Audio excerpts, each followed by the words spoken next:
Hello friend, मैं अजीत कुमार आप सभी को रेलवे इन्फॉर्मेशन ब्लॉग में स्वागत करता हूं। आज मैं आप सभी को अपने मेडिकल के बारे में बताना चाहता हूं। बहुत सारे कैंडिडेट का ये जिज्ञासा था कि मेडिकल में आखिर रेलवे मेडिकल कैसे कराती है। बहुत सारे स्टूडेंट कन्फ्यूज में हैं, तो मैं उनका कन्फ्यूजन दूर करना चाहता हूँ कि रेलवे मेडिकल बहुत ही आसान से कराती है, कोई डरने की बात नहीं है।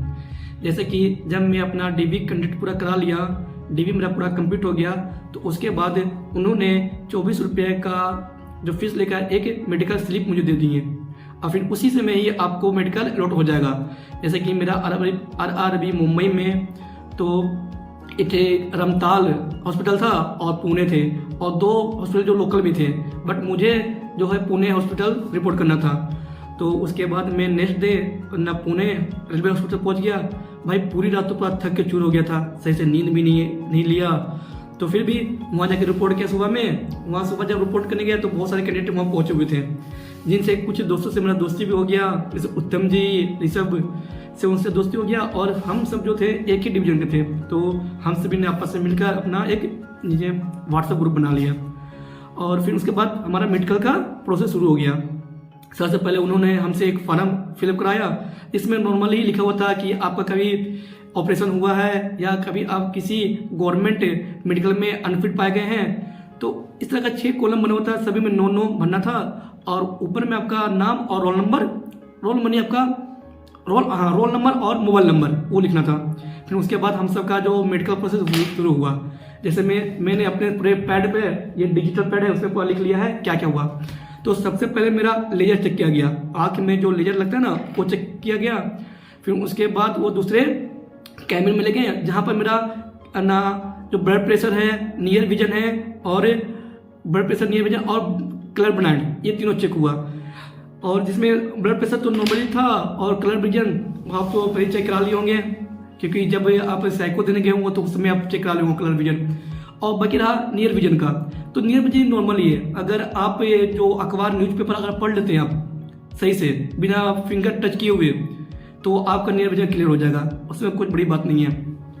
तो वो हो गया नियर विजन क्लियर। फिर उसके बाद मेरा हो गया शुगर टेस्ट, क्योंकि देखिए शुगर टेस्ट होता है एक खाने के पहले एक खाने के बाद। तो मेरा उसके बाद शुगर टेस्ट हुआ, और वहीं पर ही मेरा यूरिन टेस्ट भी हो गया। यूरिन टेस्ट के लिए आपको एक शीशी दिया जाएगा, उसमें आपका नाम लिखा हुआ रहेगा, आपको कहेगा जाइए इसमें यूरिन लेके आइए। तो बगल में आपका शौचालय रहेगा, वहाँ से आप यूरिन कनेक्ट करके आप जमा कर सकते हैं। फिर उसके बाद मुझे कह दें जाइए आप थोड़ा सा नाश्ता कर लीजिए। फिर जब हम लोग जो थे दोस्त लोग वो चले गए नाश्ता करने के लिए। नाश्ता किया, खाना वाना खा के आराम से मस्त आए, और 2 घंटे के बाद, हाँ करीब 2 घंटे के बाद फिर से मेरा क्या लिए, शुगर ये ब्लड टेस्ट लिए, ब्लड लिए। और फिर उसके बाद ब्लड टेस्ट होने के बाद वो हम चलेंगे क्या ECG में, मतलब कि जो होता है ना फेफड़े का एक्सरे, वो हो गया मेरा। फेफड़े का एक्सरे करने के बाद फिर गए हम फार, जो होता है ना क्या लिखा हुआ है, चेस्ट, हाँ चेस्ट एक्सरे हो गया। फिर उसके बाद फार विजन, फिर ना हेयरिंग टेस्ट और फिजिकल टेस्ट, ये तीनों मेरा एक जगह हुआ। जिसमें फार विजन में करीब आपको कुछ डिस्टेंस पर करके आपको जो सी लिखा होता है, सी किस और मुंह खुला हुआ है, उस टाइप का आपको दिखा बोलेंगे कि ये सी लिखा हुआ है, इसका मुंह किस और है, वो आपको बताना रहेगा। और फिर आपको होगा हेयरिंग विजन का, हेयरिंग टेस्ट होगा।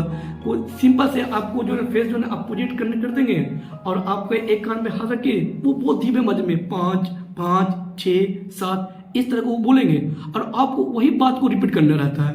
तो वो नॉर्मली ज़्यादा हार्ड नहीं रहता है, आराम से आप सुन लीजिएगा, और थोड़ा कस के ही बोलते हैं, आप सुन पाइएगा।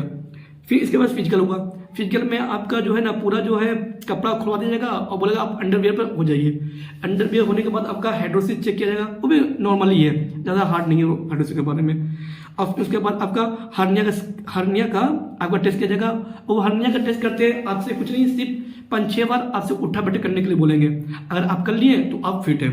फिर उसके बाद ECG हुआ, जिसे बोलते हैं हार्ट की होता है ECG हुआ। वही ज़्यादा उसमें घबराने की बात है, अगर आप घबराइएगा तो आपका हार्ट रेट बढ़ जाएगा। जब हार्ट बीट बढ़ेगा तो ECG में थोड़ा सा प्रॉब्लम हो सकता है। तो आप इसमें थोड़ा सा आराम रहिए, कूल रहिए, नॉर्मली हो जाएगा। तो ये जो 13 टेस्ट है, इसमें 13 टेस्ट लिखा हुआ है, उन जो मेरे साथ हुआ। जिसमें फर्स्ट में लेजर चेक हुआ, blood pressure, near vision, colour blind, sugar test 2 बार हुआ, यूरिन टेस्ट हुआ, चेस्ट एक्सरे हुआ, far vision, hearing test, physical test, hydrocele, hernia और ईसीजी लास्ट में हो गया।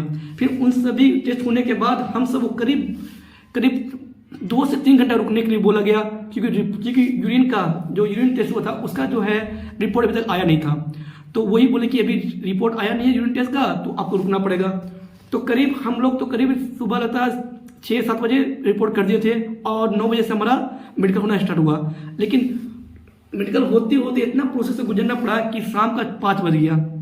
अब 5 बजने के बाद हम सबका रिपोर्ट आ गया, जिसमें से हम लोग लगता है करीब 21 कैंडिडेट थे और जिसमें 5 कैंडिडेट का कुछ प्रॉब्लम होने के कारण उनको रोक दिया गया कि आप रुकिए, आपको कल जो है ना गिलास के साथ, मतलब कि आपका आँख में कुछ प्रॉब्लम था तो उनको कहा गया कि आप एक गिलास लेके आइए बाहर से, फिर उसके बाद आपके बाद कुछ किया जाएगा।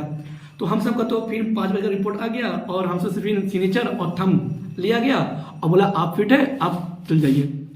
तो हम सिर्फ इतना बताना चाहते हैं कि मेडिकल को कुछ इशू नहीं है, आप सिर्फ आराम रहिए, रोमा से रहिए, लंबा लंबा सांस लेते रहिए, खुश रहिए, मेडिकल आराम से हो जाएगा, कोई ज़्यादा दिक्कत नहीं है इसमें। और बस कूल रहिए।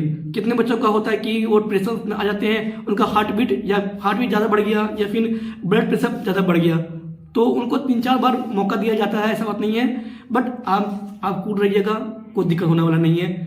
मेडिकल में जो डॉक्टर लोग हैं वो पूरा सपोर्ट करते हैं, आपको कोई दिक्कत नहीं होगा, बस कूल रहिए और कोई बात नहीं है। तो बेस्ट ऑफ लक, आराम से जाइए और मेडिकल में फिट होकर आइए। धन्यवाद।